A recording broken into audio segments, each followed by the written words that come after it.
All right, we are live. So, Hey everyone. yes. So, welcome to Psyched for Careers. No, Psyched for Graduate School, the Grad School show for the psychology program here. I'm Ryan Martin, chair of the psychology program, and I'm with Janelle Holstead. Hi. We are going to talk a little bit today about grades and how important they are when it comes to applying to graduate school. This is a question that came to me from students. How important are grades? So, Janelle, how important are grades?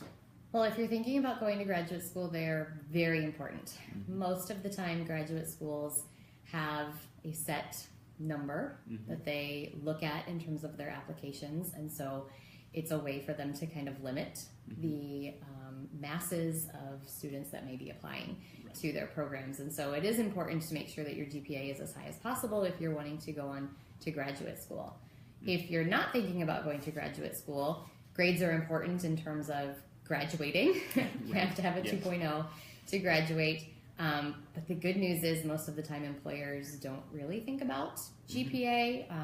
You might want to put it on your resume if you have a good GPA, but if you don't have a great GPA, that won't necessarily hurt you in the long term there. Yep. And I think that's the important thing to note about graduate school is that we're talking about places that get tons of applications, and because they get so many, they need to find ways, even if they're unreasonable ways, they need to find ways to kind of whittle down to a number of people that they can interview and accept. And so one of the things they're going to use for that is GPA. So it ends up being important in that sense. And you know, I think the key is from a student's perspective is the higher your grades, the better, right? The more likely your chances are.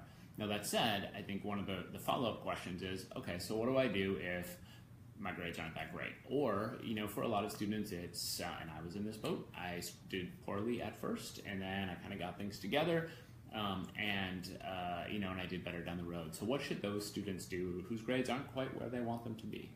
Well, I would recommend talking to your professors, definitely earlier in the semester to make sure that you're off to the right path, that particular semester when you're hoping to turn it around or improve your grades gets better. So definitely use your professors as resources.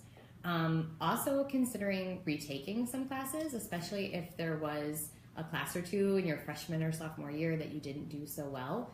You know, if you got a D in that class and you feel confident that if you retook the class and got an A, then that's going to help boost your GPA a little bit. It won't turn a 3.0 into a 4.0 GPA, but it would help give you some of those points back.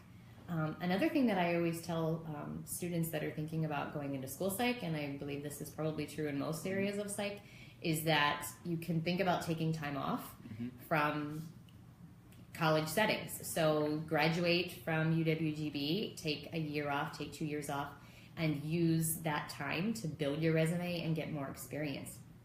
When school psych applicants, for example, come to programs having been a substitute teacher for a couple of years in a school or working in some kind of educational setting, it's really helpful and even more important than GPA. So those grad programs might say, okay, your GPA wasn't wonderful, but you have all of this really valuable experience that you bring to the table.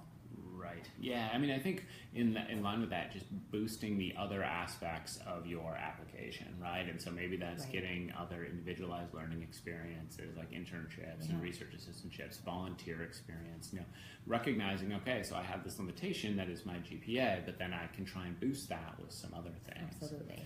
Another thing I might say, and this is very much depends on the specifics, but consider trying to, you know, you're not going to be able to bury it. So you're not going to be able to, you know, hope that they don't notice your GPA. They're going to look at it. And so it's possible that you might, if there's a good explanation for why it's a little lower, to include that. And so maybe it's, you know, my first 2 years I was studying X and it wasn't my passion. And then I found, you know, my major and it became my passion. And so you can include that. It's not going to eliminate the problem, but it might help kind of justify where you're at. Final thing I would say is to be realistic about where you apply and your chances. I think that if your grades are a little bit lower, it is going to be a little bit of a limitation as far as what types of programs you can get into, and I think you need to be realistic about that.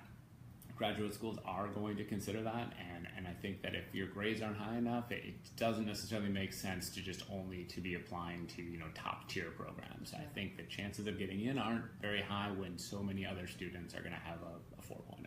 So. And most programs will list that information or have that information that you can request. So even if it doesn't say on their website, right, our average student had a 3.25 or whatever it was, call them Yep. or email them and say, last year, what was the average GPA of students that you actually Right. admitted to the program, so that you know and can vary your the variety of programs that you're applying Right. to be kind of around your range. Right. Anything else that you can think of? I don't think so. Well, if you have questions, you can actually post them down below if you're watching this on Facebook right now, and we'll do our best to answer them. Or if you've got ideas for future episodes, you can post those ideas down below, or just go ahead and email me. So that is all we have for today. Thank you so much for tuning in. Thank you very much, Janelle, for being Thank part you. of this. Bye.